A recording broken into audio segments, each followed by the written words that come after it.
Você está deitado, é noite, o quarto está escuro, o corpo está cansado e o mundo lá fora quieto. Tudo indica que você deveria estar dormindo, mas você não está. Você está revivendo uma conversa que aconteceu há 3 dias. Está recalculando o que deveria ter dito. Está antecipando um problema que talvez nunca aconteça. Está construindo mentalmente respostas para conflitos que ainda não existem. E em algum momento você se pergunta: por que minha mente não para? A resposta não está na sua falta de controle. Não está na sua fraqueza. Está num sistema que tem mais de 200 mil anos. E que durante a maior parte desse tempo, foi a diferença entre viver e morrer. Imagine um ser humano há cerca de 150 mil anos, na África Oriental, noite fechada. Ele está deitado perto do fogo, num grupo de talvez 30 pessoas. Ao redor, a savana. Ao redor, predadores. Esse homem não podia se dar ao luxo de simplesmente descansar a mente. Cada ruído era uma possível ameaça. Cada tensão dentro do grupo era um possível sinal de abandono. Cada decisão tomada durante o dia precisava ser revisitada, analisada, corrigida antes do amanhecer, porque amanhã poderia ser tarde demais.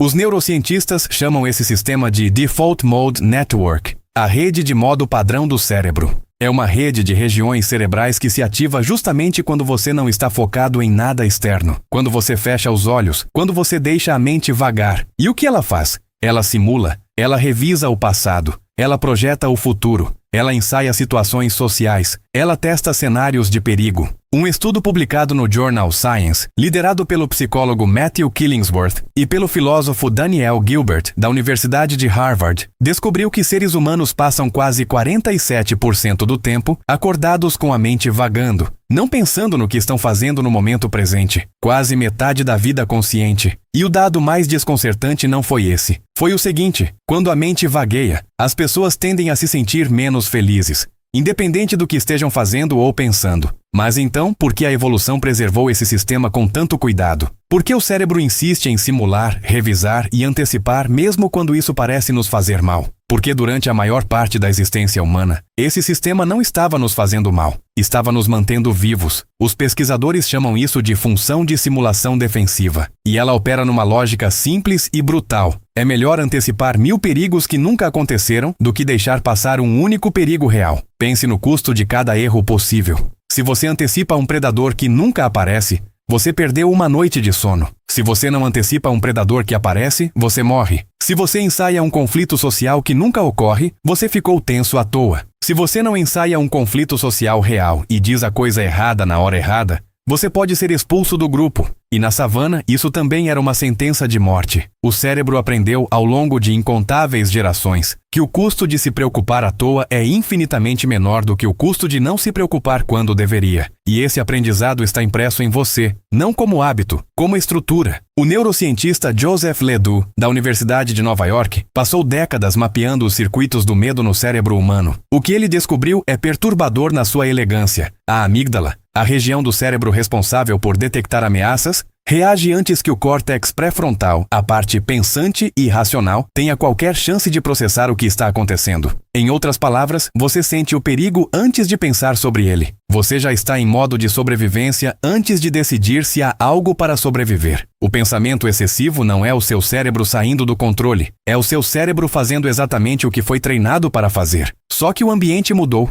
e ele ainda não sabe disso. Existe um segundo mecanismo em operação ainda mais antigo, que os antropólogos chamam de monitoramento social constante. Num grupo de 30 pessoas vivendo juntas, caçando juntas, dormindo juntas, a dinâmica social não era apenas conforto emocional. Era infraestrutura de sobrevivência. Quem estava irritado com você? Quem poderia te trair numa divisão de recursos? Quem estava formando alianças à sua margem? O que aquele olhar significou? Por que aquela pessoa não respondeu do jeito esperado? Cada sinal social era dado de inteligência. E o cérebro dos nossos ancestrais desenvolveu uma capacidade extraordinária de registrar, armazenar e reanalisar esses sinais continuamente. O primatologista Robin Dunbar, da Universidade de Oxford, propôs que o próprio crescimento do neocórtex humano, a região do cérebro responsável pelo raciocínio complexo, foi impulsionado não pela necessidade de processar o ambiente físico, mas pela necessidade de processar o ambiente social, rastrear relações, prever comportamentos, simular intenções alheias.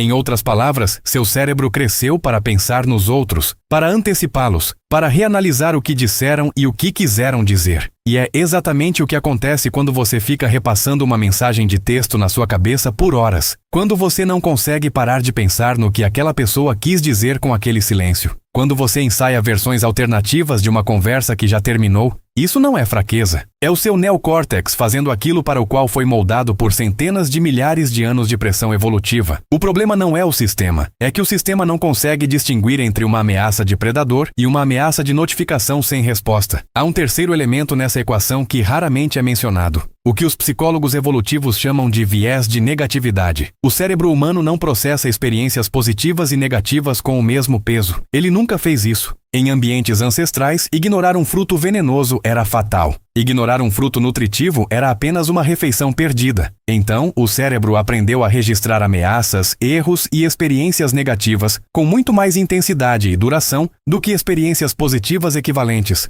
A neurocientista Rick Hanson descreveu assim: o cérebro é como velcro para experiências negativas e teflon para experiências positivas. O bom escorrega, o ruim gruda. E é por isso que você pode receber 10 elogios sinceros e uma crítica. E a crítica é o que você vai reanalisar às 3 da manhã. Não é insegurança, é calibração de sobrevivência. É o sistema fazendo exatamente o que aprendeu que devia fazer. Prestar muito mais atenção no que pode dar errado do que no que deu certo.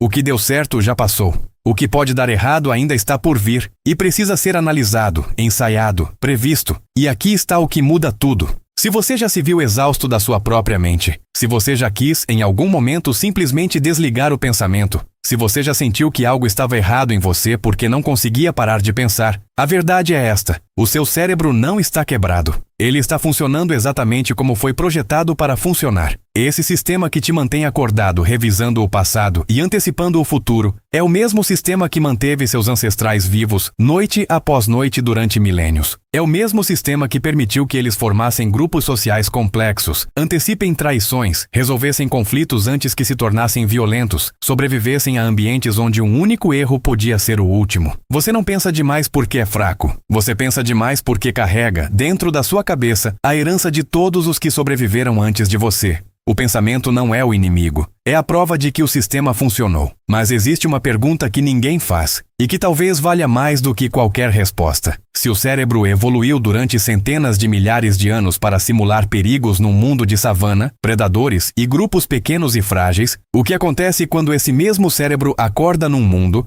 onde os perigos são abstratos, os grupos são virtuais e as ameaças chegam na forma de uma notificação silenciosa às 11 da noite? Você não herdou um defeito.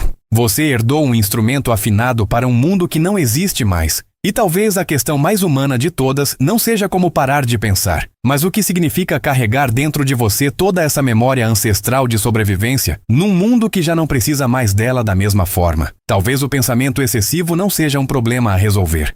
Talvez seja uma pergunta que ainda não encontrou o mundo certo para fazer sentido.